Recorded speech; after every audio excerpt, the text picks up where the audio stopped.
तरह के प्राणी थे, किस तरह के व्यक्ति के इंसान थे? Who speak?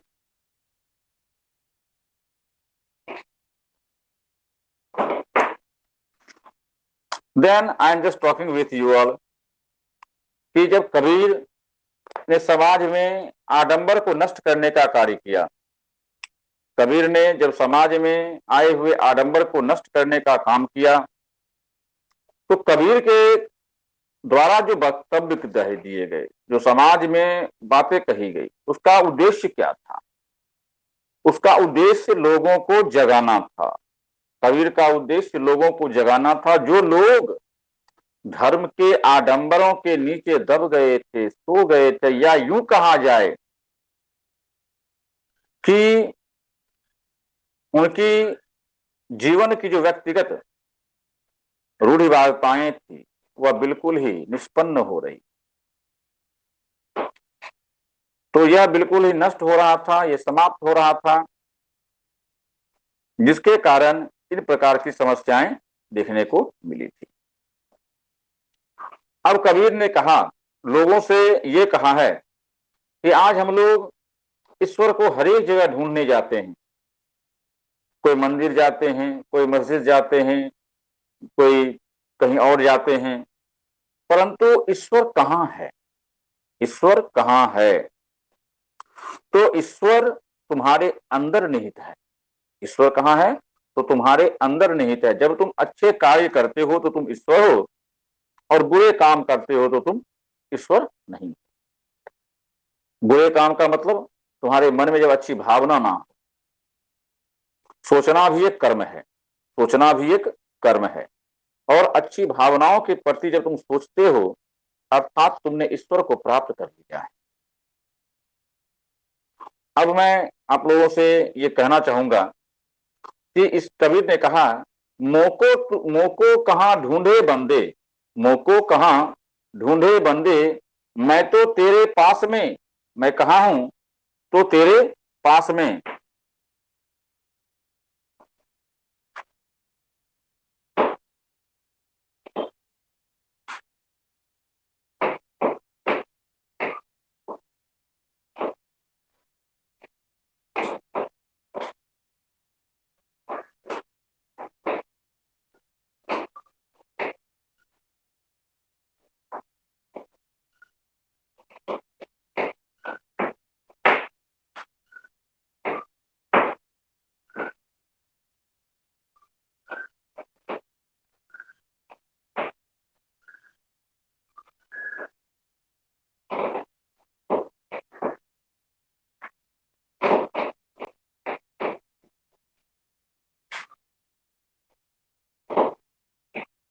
हाँ, मैं तो चेक कर रहा हूँ तुम लोग का मैसेज।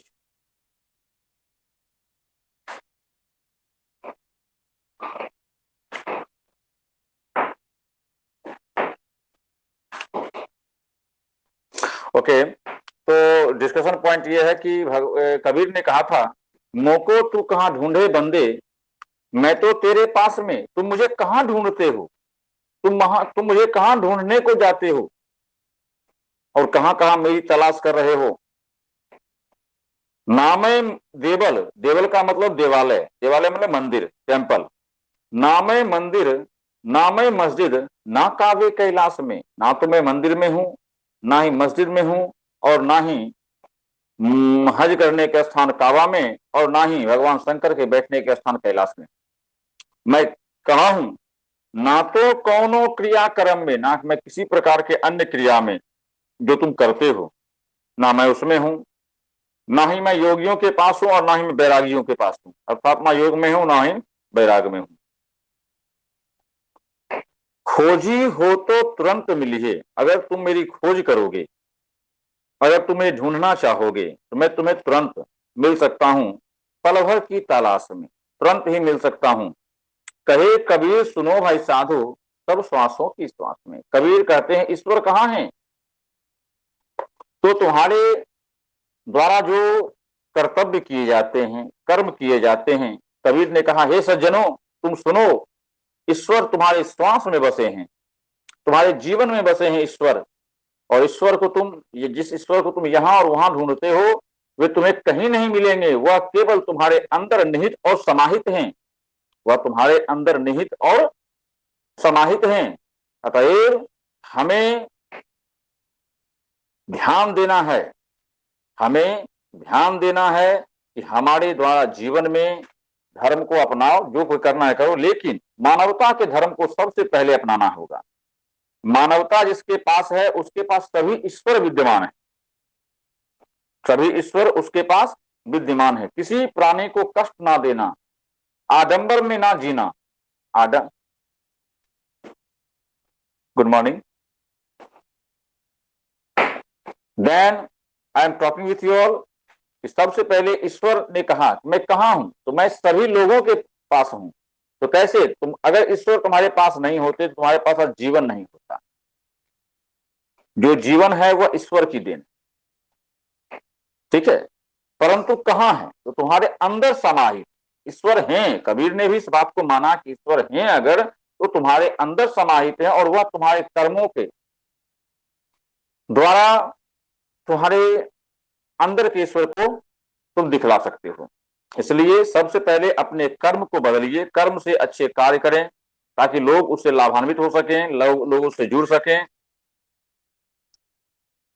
और अगले ही पद में कहा संतो भाई आई, संतो भाई आई ज्ञान की आंधी। अब देखिए अज्ञानता दूर हुई, अज्ञानता दूर हो गई है, अर्थात कि लोगों के मन में जो अज्ञानता चल रही थी, जो अज्ञान की बातें वे लोग कर रहे थे, वह अब नष्ट हो चुका है, वह अब नष्ट हो चुका है और लोगों में ज्ञान का प्रकाश भर गया है, लोगों में ज्ञान का प्रकाश भर गया है।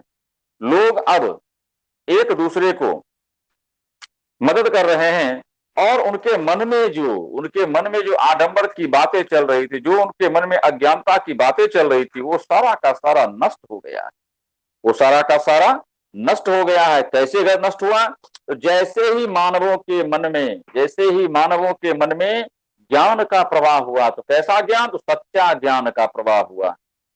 जब सच्चा ज्ञान उनके मन में आई तो क्या हुआ, सुनो अगला, भ्रम की टाटी सवे उड़ानी, माया रहे न बांधी रे। अर्थात जो तुम्हारे मन में भ्रम था, जो तुम्हारे मन में आडंबर था, वो सब का सब नष्ट हो गया और तुम्हारे मन में किसी प्रकार की मोह माया नहीं रही। इस संसार में सभी व्यक्ति ये ध्यान देते हैं कि अपने कर्म को, कहा भी गया है कर्मण्येधिकारस्तु मा फलेषु कदाचन, कर्म करें, फल की चिंता ना करें। परंतु यहाँ तो लोग पहले फल की चिंता करते हैं, कर्म बाद में करते हैं। अतएव अगर हमें आगे जाना है तो सबसे पहले हमें कर्म पे ध्यान देना होगा। और ईश्वर ने भी यही बतलाया है कि सबसे पहले हमें कर्म के प्रति अपने आप को निष्ठावान बनाना चाहिए। अगर कर्म आपका सही है, निष्ठा से आप युक्त हैं, तो आप हमेशा ध्यान रखिएगा आपका कभी अहित नहीं हो सकता है और आपके ऊपर कभी भी आडंबर अपना जो है प्रकोप नहीं दिखा सकती है। बोलो क्या बोलना है।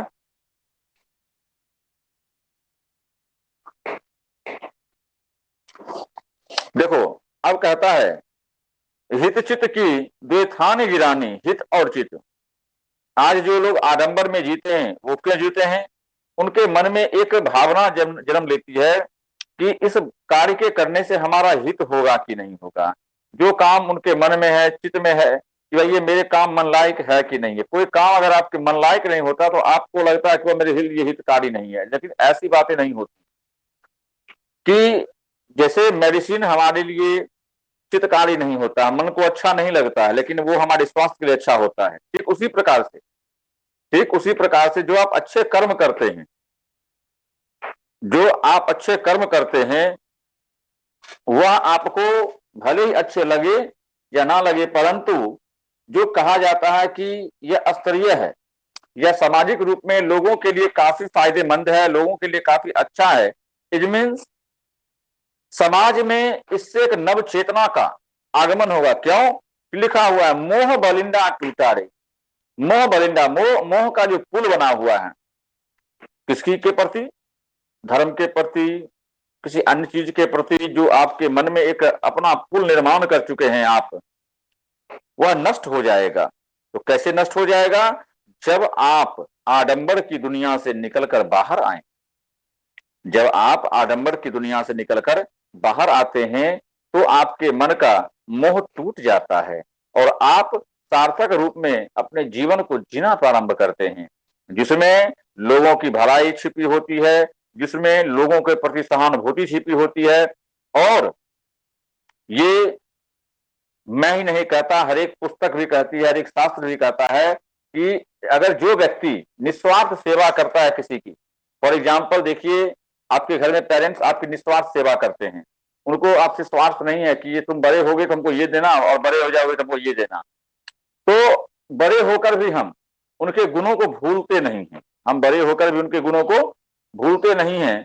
ठीक उसी प्रकार से यदि हम अपने कर्तव्य को करते हैं, ठीक उसी प्रकार से यदि हम अपने कर्तव्यों को करते हैं तो हमारा जीवन पर्यंत कभी भी अहित नहीं होता है और हम सदा ही अच्छे रूप में समाज में जाने जाते हैं। अब मैं आप लोगों से एक और बात कहना चाहूंगा। जोग जुगाती करे संतोवादी, निर्चु चुबे न पानी, कूड़ा कपट काया का निक्षया, हरि गीत जब जानी। कहते हैं लोग, संतों ने अपनी एक पुल को बांधा है, संतों ने अपने पुल को बांधा है और उन्होंने कहा है, संत का मतलब ये नहीं कि वो, मैंने पहले कह दिया था कि वे नहीं कि जो बड़े बड़े वस्त्र को धारण करके इधर उधर घूमते, वो नहीं। संत का मतलब सज्जन, संत का मतलब होता है सज्जन व्यक्ति, और सज्जन व्यक्ति का मतलब होता है जो अच्छे कर्तव्य करता है। जो असज्जन का मतलब होता है जो अच्छे कर्तव्य करे, सदकर्म करे। सदकर्म क्या है? तो लोगों की सेवा, लोगों की भलाई के प्रति जो उत्सुक रहता है, जो लोगों की भलाई के प्रति उत्सुक रहता है, वही सज्जन है। ऐसा नहीं होता है कि हम बहुत पीताम्बरी पहन लेते हैं, बहुत अच्छे चीज धारण कर लें तो हम बहुत बड़े सज्जन हो जाएंगे, ऐसी कोई बात नहीं है। सज्जन का मतलब होता है कि जो आप अच्छे कर्तव्य करें, कर्तव्य से जो संत बनता है वह सज्जन कहलाता है। कहता है पूरा कपट काया का निक्षया। अब देखिए कहता भी है पूरा कपट, ये लोग का कहावत भी है ना कि मन में राम बगल में छुरी। तो कहता है आपके मन में पाप भरा हुआ है, आपके मन में पाप भरा हुआ है, परंतु आपके मन में पाप भरा हुआ है परंतु आप दिखावा कर रहे हैं, एक आडंबर में जी रहे हैं। तो ऐसे व्यक्ति सज्जन और संत नहीं कहलाते। जिनके मन शांत होते हैं, जिनके मन में किसी चीज के प्रति लोभ नहीं हो, माया नहीं हो, मोह नहीं हो, जो लोगों की जनहित में भलाई करता हो। अभी देखिए समाज में बहुत सारे लोग एक दूसरे की भलाई कर रहे हैं। समाज में अभी के समय में हर एक व्यक्ति अपने अपनी भावनाओं को नजरअंदाज करते हुए जात धर्म से ऊपर उठकर सभी एक दूसरे की भलाई कर रहे हैं। ये सबसे अच्छा सदकर्म है। यह लोगों के लिए एक संदेश है, यह लोगों के लिए एक संदेश है कि सबसे पहले हमारा कर्म प्रधान होता है, बाद में हमारे लिए कुछ भी प्रधान होता है। सबसे पहले हमारा कर्म प्रधान हमारे लिए होता है। और कर्म क्या कहता है? कर्म कहता है सेव द ह्यूमैनिटी, मानवता की रक्षा करो, मानवता की रक्षा करो। तो कहता है पूरा कपट, अर्थात आपके मन में जो अच्छाई और बुराई थी, जो आपके मन में सबसे अधिक बुरी बातें थी, जो आपके मन में मल था, जो आपके मन में गंदगी थी, वह क्या हो गया? निकल गया। तो कैसे निकल गया? हरि गीत जब जानी, जब हमने सही रूप से ईश्वर की भक्ति को जाना। कबीर ईश्वर का बुराई नहीं कर रहे थे ना, कबीर ईश्वर को बुरा कह रहे थे, कबीर केवल आडंबर को बुरा कह रहे थे। कबीर का मानना यह था कि अति शब्द का जो लोग धर्म के नाम पर, आस्था के नाम पर लोगों में लूट खसोट मची थी, लूट खसोट मची थी, उसको नष्ट करने का काम कबीर ने कहा था। कबीर ने यह भी कहा था कि अगर जो हमें इस संसार में आगे बढ़ना है, हमें इस संसार में कुछ करना है, तो पहले हमें इन सभी चीजों से बाहर निकलना होगा, बाहर आना होगा। अगर नहीं आ पाते हैं तो हम कभी सज्जन नहीं बन सकते हैं। और बच्चों सबसे पहले चीज ध्यान देना है कि आप देश के कर्मधार हैं, आप देश के कर्मवीर हैं। तो आपके द्वारा ही समाज में एक नए चेतना का आगमन होता है और आप लोग मानवता के धर्म का पालन करें। कहते हैं जब आपके मन से किसी चीज के प्रति बुरी भावना या ऐसी भावना जिसने आपको जकड़ रखी है, जब वह नष्ट हो जाती है तो आप बिल्कुल निश्चल हो जाते हैं। आपके मन में किसी प्रकार का कोई मोह, लोभ, तृष्णा नहीं जागती है।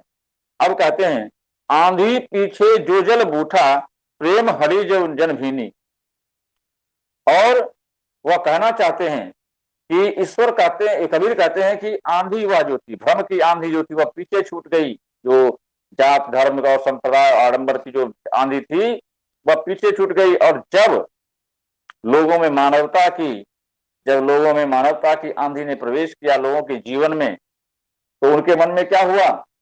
मन उनका उस जल से संतृप्त हो गया, जिस जल से जिस जल से वे कभी छूते नहीं थे, जिस जल से वो बिल्कुल ही विक्षुण थे, जिस जल से वो बिल्कुल अलग थे, उस जल के द्वारा अब उनका मन बिल्कुल तृप्त हो गया और उन्हें हरि की भक्ति स्पष्ट रूप से समझ में आती है। अब देखिए, हरि ईश्वर ने भी ये नहीं कहा है, कहीं भी ईश्वर के विषय में कहा गया है।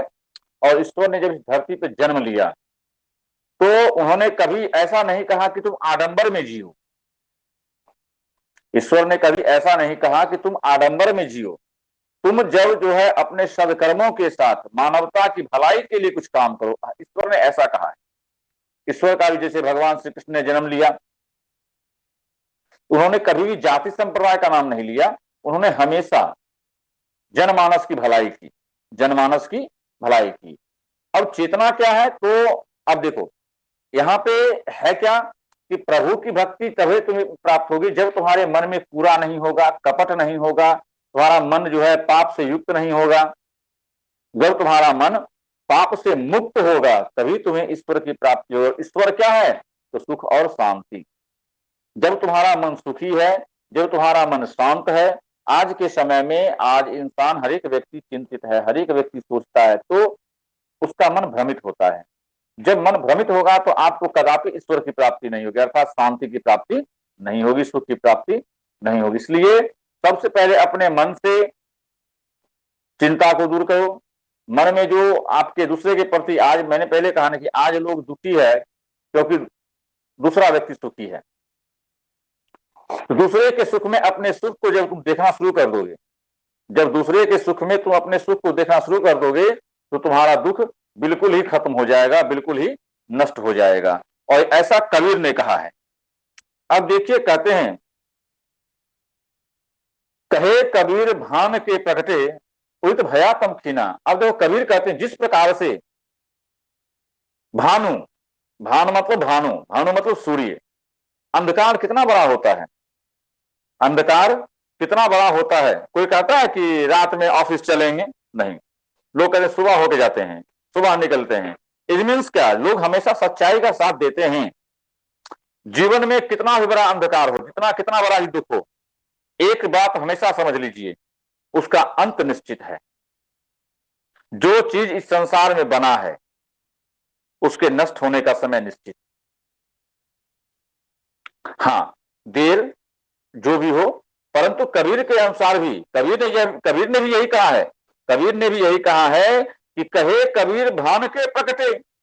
कबीर कहते हैं जब सूर्य उग जाता है, अर्थात भानु जब प्रकट हो जाते हैं, प्रकट हो जाते हैं संसार में, तो कितना भी अंधकार हो, कितना भी अंधकार हो, उसका नष्ट होना निश्चित है, उसका नष्ट होना निश्चित है। ठीक उसी प्रकार से, जिस प्रकार से आपके द्वारा कोई भी अगर कर्म किया गया है और आपको लगता है कि वह कर्म सही नहीं है, तो आप अपने अच्छे कर्मों के द्वारा उस बुरे कर्म को नष्ट कर सकते हैं। तो अब देखिए, इसमें आपके पास कुछ प्रश्न उत्तर हैं। किसी को कुछ पूछना भी है तो पूछ सकते हैं, अभी आप पूछते जाओ बेटा। पहला लाइन पढ़ के बताओ, पढ़ो पढ़ो, गलती पढ़ो।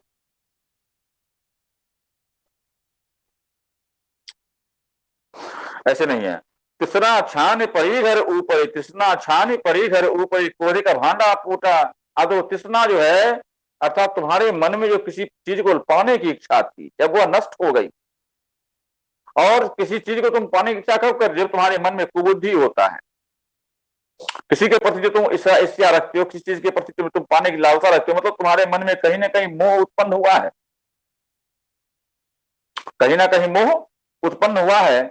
और वह कब खत्म होता है, जब तुम्हारे मन का कुबुद्धि, कुबुद्धि का मतलब बुरी बुद्धि, जो तुम्हारे मन में मोह रूपी बुद्धि है, आडंबर रूपी बुद्धि है, जब वो नष्ट हो जाता है, तब तुम्हारे मन में जो है वह मोह नष्ट हो जाता है। हम्म,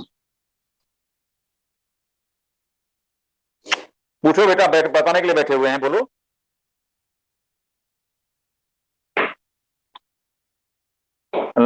बोल बताओ, बोल के बताओ। नहीं, ये देखो, ये इसमें है ना, इसमें, हाँ, ये पूरा स्टैंडा ये है बाबू। ना मोको कहाँ ढूंढे बंदे, मैं तो तेरे पास में, नामे देवल, नामे देवल, नामे मस्जिद, ना कावे कैलाश में। कबीर कहते हैं कि हे भक्तों, तुम मुझे कहाँ ढूंढ रहे हो, मैं तो तुम्हारे पास हूं। ना मैं मंदिर में हूं, ना मैं मस्जिद में हूं, और ना मैं काबा में हूं, और ना ही मैं कैलाश में हूं। आगे बोलो। काबा देखो, काबा जो है the holy palace of muslim, Mecca, Mecca Medina. काटी का मतलब होता है कि भ्रम का जो पुल बनता है, जो भ्रम का जो हमारे ऊपर एक आवरण, काटी का मतलब आवरण, काटी का मतलब आवरण होता है, जो पर्दा रूप में नहीं लगा रहता है हम लोग के छत के ऊपर में या घर पे लगते हैं, उसी प्रकार हमारी दृष्टि में वो पड़ चुका है। आगे बोलिए, और किसी पूछना है पूछिए, हाँ बोलो। आडंबर का मतलब होता है दिखावा। जैसे मान लो कि हम जो है दिखावा करें, खूब अच्छे अच्छे वस्त्र पहन ले और खूब तिलक लगा ले, ऐसे मतलब रुद्राक्ष पहन ले, ये एक आडंबर करना हुआ, या दिखावा, दूसरे को दिखा के को का काम करते हैं हम लोग, वो एक आडंबर करना होता है। तो आडंबर से जिंदगी नष्ट होती है, कभी बनती नहीं है। इसलिए हमें आडंबर से अपने आप को मुक्त करना है, आडंबर से मुक्त करना है। आगे बोलो। आडंबर, आडंबर, आडंबर। आगे बोलो।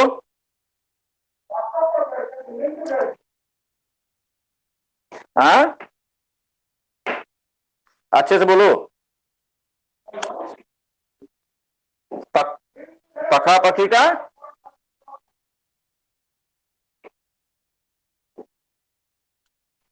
पक्ष विपक्ष, पक्ष विपक्ष। मिलियो मतलब मिलेंगे या प्राप्त होंगे।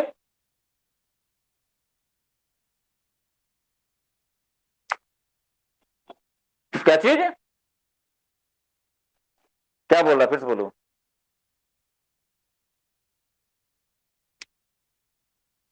लाइन पढ़ो, लाइन लाइन। हाँ हाँ, देखो, ना तो कौनो क्रियाक्रम में, नहीं योग वैराग में, यही ना। कौन सा बोलो, यही ना। ना तो कौनो क्रियाक्रम में, नहीं योग वैराग में।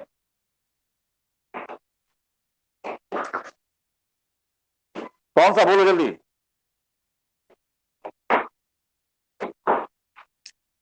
पैराग्राफ पढ़ के बताओ।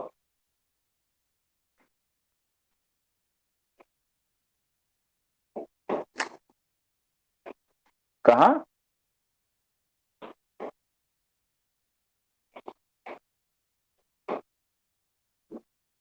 कहां पे लाइन है, तुम लाइन पढ़ाओ। हाँ हाँ हाँ, मतलब मैं किसी क्रियाक्रम में, ईश्वर ने कहा, कबीर के माध्यम, कबीर ने ईश्वर के माध्यम से कहा है कि मैं किसी क्रियाक्रम में नहीं, जैसे हम लोग पूजन करते हैं, पाठ करते हैं, या जो करते हैं, मैं वहां मौजूद नहीं हूं, मैं वहां मौजूद नहीं हूं। और ना ही मैं योगियों के पास हूं, जो योगी घर छोड़ के, जैसे भगवान बुद्ध घर छोड़ के चले गए थे, या तुम तपस्या करने लगते हो, तुम परिवार को छोड़कर चले जाते हो, तो मैं तुम्हारे साथ नहीं हूं, क्योंकि that is not a humanity. मैं मानवता के साथ हूं। ईश्वर कहते हैं कि मैं हमेशा मानवता के साथ हूं, जो सदकर्म करता है। सदकर्म ये नहीं कहता है कि तुम परिवार को छोड़ चले जाओ, या तुम हमारी केवल भक्ति में लगे रहो। भगवान का कहना होता है कि तुम अच्छे कर्म करो। आगे बोलिए।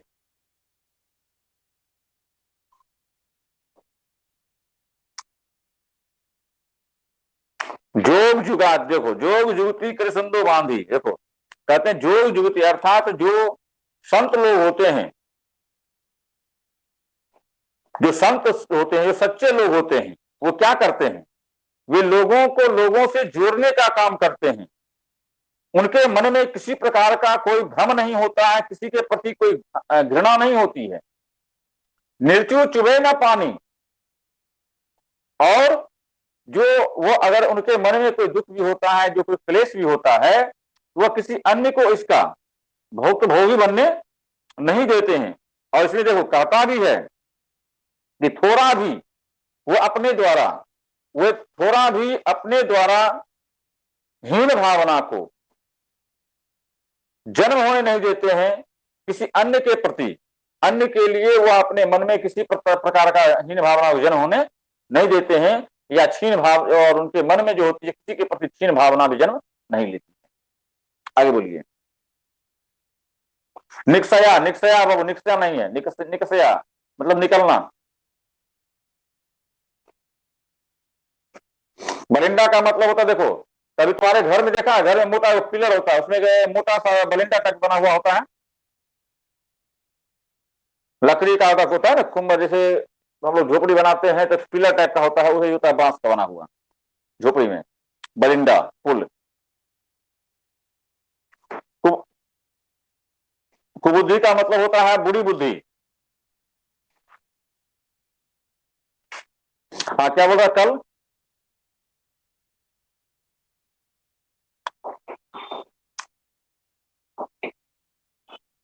हाँ भक्ति काल में,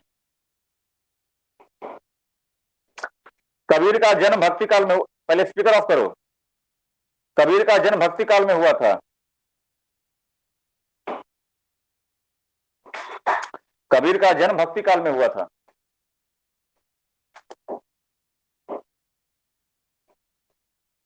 ठीक है। निरपक्ष का मतलब बिना किसी पक्ष के।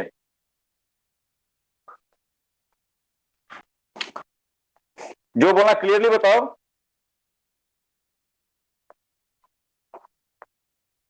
हाँ प्रगटे, देखो सुनो, प्रगटे उदित भया, देखिए जो उदय होते हैं सूर्य, वो प्रकट का मतलब उदय होना, ठीक है,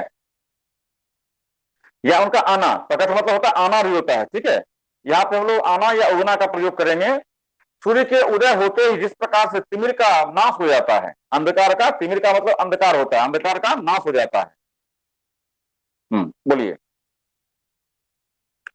सूर्य के उदय होने पर अंधकार का नाश होता है, ठीक उसी प्रकार सद्ज्ञान के आगमन होने पर हमारे मन में कुबुद्धि का नाश हो जाता है। आगे बोलो।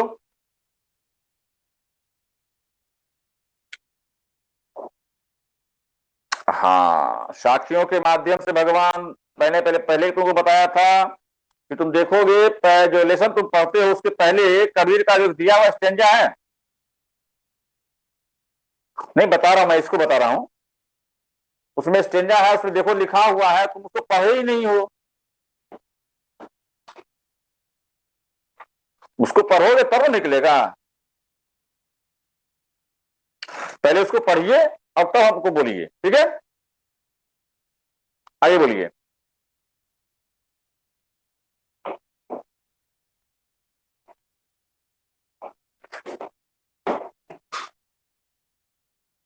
और कोई प्रश्न है? Okay, I will send you the first lesson, इसका जो मैं क्वेश्चन भेजूंगा, आप उसको बना के रखेंगे। Thank you, have a nice day. Okay bye.